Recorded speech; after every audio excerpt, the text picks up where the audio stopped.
Buenos días, pues hoy hemos bajado al jardín, a la zona de la bordura inglesa para hablar de plantas, pero esta vez desde una perspectiva más artística. Y es que vamos a hablar de plantas que aparecen en obras de arte. Son plantas que, aunque son protagonistas secundarias de las obras muchas veces, ya que aparecen en pequeños rincones del cuadro, pero que nos cuentan mucho sobre la escena en la que se desarrolla el cuadro. Para hablar de todo esto, hemos llamado a una persona que se ha encargado de observar minuciosamente los cuadros de grandes museos de Madrid y se ha detenido en cada uno para observar sus plantas. Él es jardinero, paisajista, profesor de jardinería, pero además es investigador en obras de arte. Se llama Eduardo Barba. Él es autor del libro El Jardín del Prado, que ya va por su 6ª edición y que se presentó aquí, en la Biblioteca del Jardín. Este libro es un paseo por las obras de arte del Museo del Prado desde una perspectiva muy botánica. Hoy lo que vamos a hacer es la tarea inversa, es decir, pasear por el jardín para detenernos en algunas especies que están en floración. Y Eduardo nos va a contar la conexión que tienen algunas de estas plantas con las obras de arte. Bueno, pues esperamos que lo disfrutéis.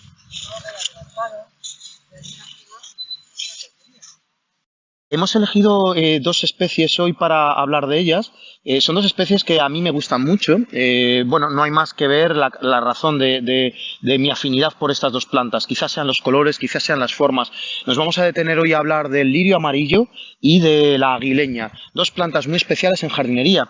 Pero eran dos plantas muy especiales en jardinería también ya en tiempos medievales, porque vamos a comenzar con esta aguileña. La aguileña es una planta que recibe muchos nombres asociados a las aves. Palomillas, aguileña, pelícanos. Bueno, pues todos estos nombres hacen referencia a su corola. Tienen una forma como si fueran 5 pajaritos volando juntos, unidos por el pico, de una manera pues muy extraña. Realmente su anatomía, cuando nos fijamos y nos detenemos delante de ella un poquito, nos llama muchísimo la atención. Esta planta crece pues, habitualmente en la península ibérica. Es una planta que podemos encontrar especialmente en el norte de la península y que, como te he dicho, ya en tiempos medievales se utilizaba mucho. En jardinería la seguimos utilizando muchísimo. De hecho, pues tenemos variedades de colores blancos, de colores rosados, también de formas simples como esa que tenemos aquí y también de formas dobles, es decir, con un número extra de pétalos, mucho más arracimados. Era tan especial en tiempos medievales que incluso se utilizaban sus semillas como un perfume afrodisíaco, para extraer un perfume afrodisíaco. También toda la planta se utilizaba con una finalidad afrodisíaca. Su infusión servía para estimular ciertas partes de los hombres cuando pues, se frotaban con ellas. Bueno, pues aquí tenemos una planta que, como te digo, es bastante habitual y también muy habitual en representaciones en el mundo del arte. Nos vamos a fijar en cómo esta planta, esta aguileña, aparece, por ejemplo, en numerosos floreros y bodegones.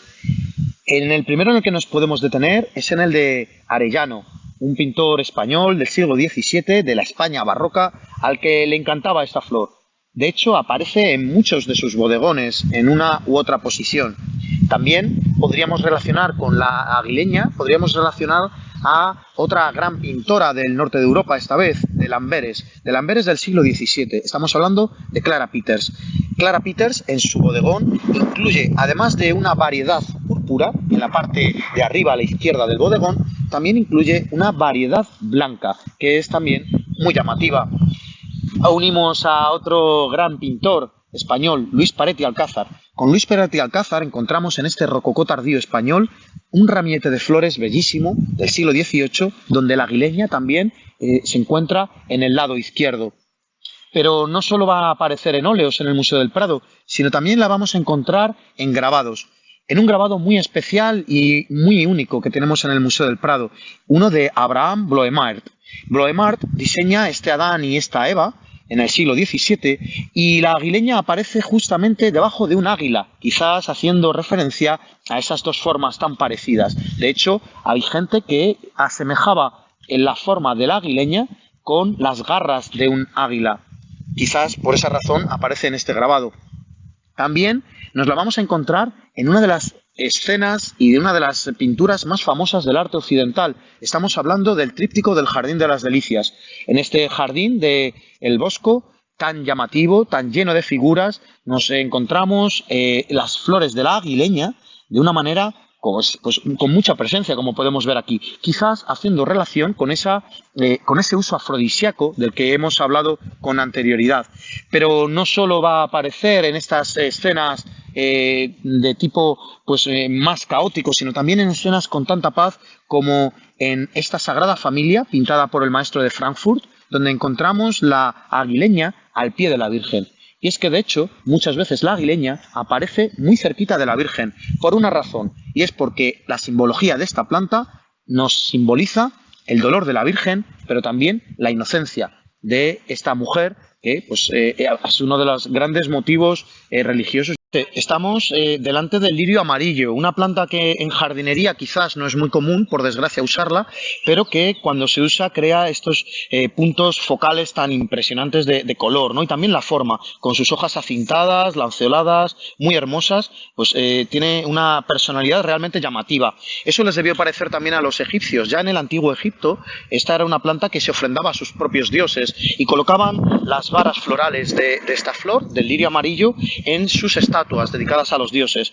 Como podéis fijaros, tiene 3 grandes pétalos, y esos 3 grandes pétalos para los antiguos egipcios representaba la fe, la sabiduría y el valor que deseaban pues para sí mismos y para sus propios dioses. Con el lirio amarillo vamos a ligar también este jardín botánico con el Museo del Prado, y en el Museo del Prado el lirio amarillo aparece en una treintena aproximadamente de pinturas, en escenas costumbristas, por ejemplo, tan interesantes como este paisaje con cazadores. Es un paisaje de un pintor anónimo del siglo XVII, donde nos encontramos un humedal, y por eso ahí ha decidido el pintor anónimo reflejar ese humedal con muchos lirios amarillos esparcidos por toda la pintura. También nos lo encontramos en una pintura muy interesante de Jan Bruegel el Viejo y de Van Balen, la abundancia y los 4 elementos. En la parte izquierda del cuadro, casi pegando al marco, nos encontramos también creciendo en esta abundancia botánica, nos encontramos el lirio amarillo. También va a aparecer en escenas mitológicas, como por ejemplo el baño de Diana, de Van Polenburg. Polenburg utiliza de nuevo el lirio amarillo para reflejar este paisaje húmedo donde se está bañando la diosa Diana. Pero también aparece en bodegones, como por ejemplo 2 muy interesantes de Pedro de Camprovín, pues coronando la composición, además del florero, arriba a la izquierda nos encontramos un lirio amarillo con muchísima presencia.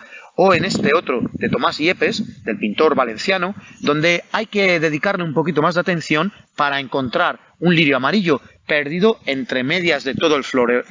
Pero también esta planta tiene una simbología muy especial, porque seguramente que habréis oído hablar de la flor de lis. La flor de lis es un emblema heráldico, ¿no?, que está asociado a muchas casas reales, a muchas casas nobles.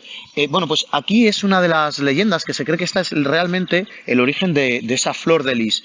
El rey Clodoveo I, estamos en el siglo V-VI, mejor dicho, después de Cristo, una vez que estaba con su pequeño ejército a las afueras de Colonia, se vio rodeado por el enemigo y le acorralaron contra un recodo del río. Lo que ocurrió es que ante esa indefensión, ante esa superioridad numérica del enemigo, se vieron en una situación muy comprometida, pero mirando hacia atrás, mirando hacia el río, vieron cómo en medio del río estaba creciendo esta planta.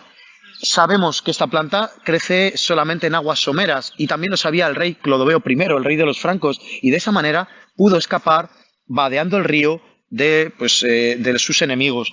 De esa manera, Clodoveo I fue el creador de esa flor de lis, acogió esta flor del lirio amarillo como símbolo de su casa real.